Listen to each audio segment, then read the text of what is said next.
É comum notarmos uma negligência ao som nos estudos cinematográficos ou até mesmo na produção audiovisual. Em muitos filmes, a primazia que a equipe tem pela construção visual da narrativa não é a mesma em relação ao áudio. Nesta aula, vamos ver como o som pode ser uma ferramenta tão poderosa quanto a imagem na produção de sentidos de um filme. Começando por um conceito básico da composição sonora cinematográfica, precisamos ser capazes de identificar quais são os sons diegéticos ou não diegéticos. A diegese diz respeito ao espaço e ao tempo em que ocorre a narrativa. Logo, precisamos diferenciar quais sons realmente incidem dentro do espaço ficcional em que a ação acontece, que são os sons diegéticos, e quais sons apenas nós, como espectadores, estamos ouvindo, que são os não diegéticos. O som diegético básico é o diálogo. Vemos nessa cena de Homem-Aranha dois personagens conversando. O movimento da boca de Mary Jane parece coincidir com os sons produzidos, e os personagens escutam um ao outro, já que a conversa tem uma linearidade e parece progredir. Não há dúvidas aqui de que o áudio do diálogo está acontecendo dentro da diegese, assim como o som da chuva, que ouvimos ao fundo e vemos caindo sobre os personagens.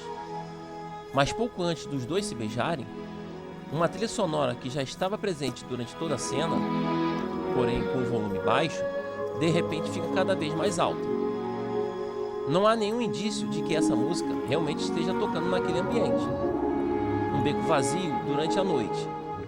E se fosse uma música do ambiente, notaríamos algum tipo de distorção do som, causada pelo aparelho que está reproduzindo, e também pela ambiência, pela propagação do som no espaço.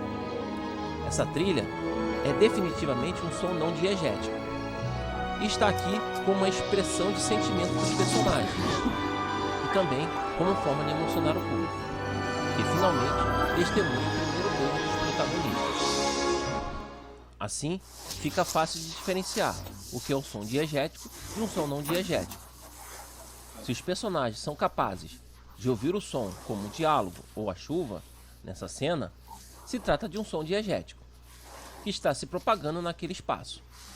Somente o espectador está ouvindo como a trilha, durante o beijo, temos um som não diegético.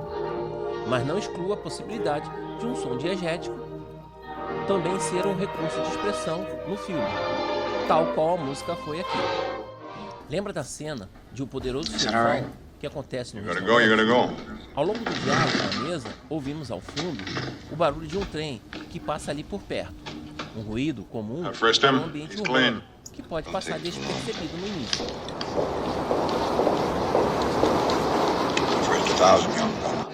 Mas quando Michael está prestes a cometer um assassinato e a câmera se aproxima de seu rosto, o som do trem ganha um destaque na cena, ficando cada vez mais alto, mais presente, e simbolizando a aflição e confusão mental do personagem.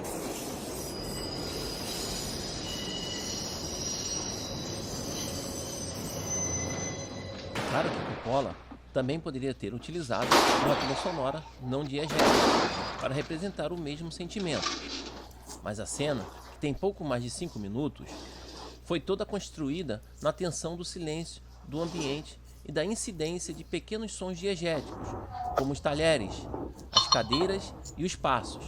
Dessa forma, Coppola guarda a trilha para o final da cena, quando o conflito já foi resolvido.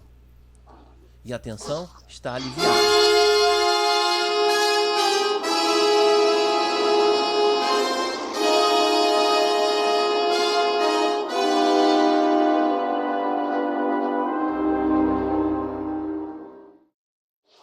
Além de ser um som diegético, o barulho do trem na cena é um som off, que acontece no espaço da ação narrativa, mas não vemos sua fonte, que é o trem dentro do quadro. Isso nos dá a ilusão de que o espaço ficcional em que os personagens estão inseridos é maior do que vemos, que é um espaço vivo, assim como o mundo real. E levar essa vivacidade para as telas pode ser importante, para convencer ao público de que a cena não foi mudada dentro do estúdio, completamente silencioso, apesar de a maioria dos filmes hollywoodianos serem gravados assim.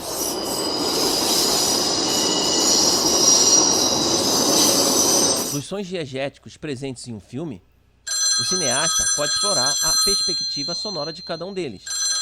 Pode ser um simples telefone tocando, que fica cada vez mais alto conforme a câmera se aproxima dele, ou como gravidade, em que ouvimos a voz da personagem com clareza quando estamos dentro do seu capacete.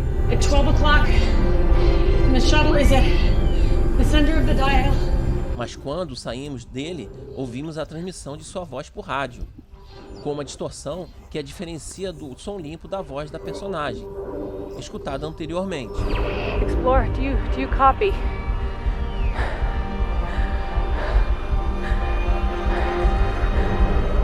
E lembra de quando analisamos anteriormente? O zoom das câmeras diegéticas no filme Nasce uma Estrela, voltamos aqui à ideia de um filme como uma unidade que funciona, quando seus elementos estão em sintonia e trabalhando com o mesmo propósito. Bradley Cooper, como diretor, quis transmitir isso ao público, o que era estar em cima de um palco, e por isso não temos em momento algum uma câmera que esteja posicionada em meio ao público. E exatamente o mesmo acontece com o som. Escutamos somente a perspectiva sonora dos personagens que estão em cena. Veja e escute essa cena do filme.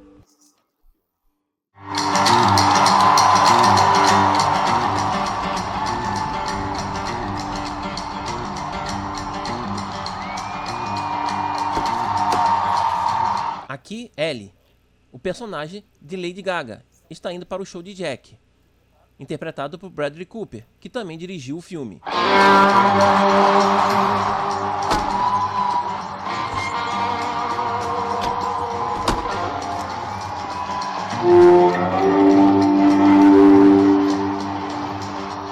Note como ao longo da cena, a música tocada no palco é escutada por diferentes perspectivas, de acordo com o personagem que está em tela.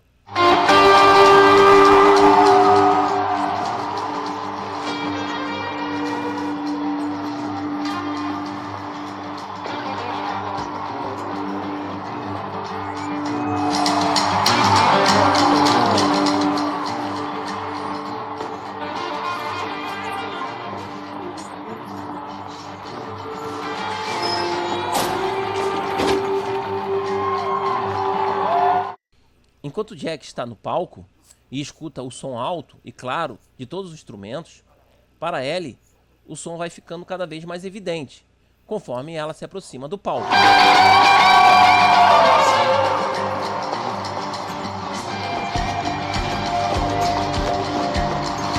E não é só o volume dos instrumentos que muda conforme Ellie passa por diferentes ambientes.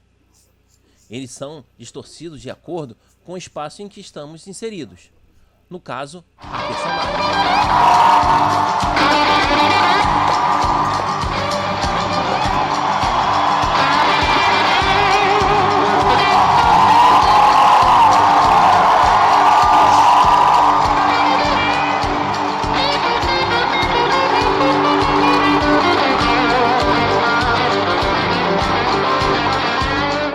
até o momento em que a perspectiva de ambos se une em uma só.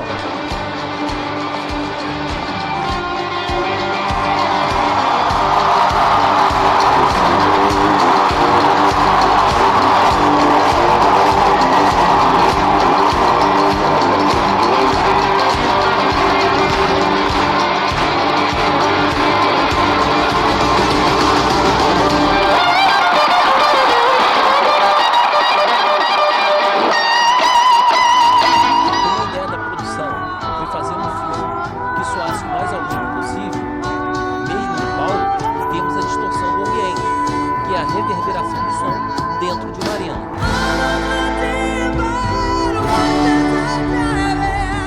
E as vozes dos atores também foram captadas no local ao vivo, durante as gravações. Diferente de grande parte dos musicais, em que as músicas são pré-gravadas e apenas dubladas nas filmagens, esses são pequenos detalhes que podem fazer a diferença numa sala de cinema, quando Tanto a perspectiva visual quanto a sonora está em sintonia para te colocar ali, dentro da cena, junto daqueles personagens.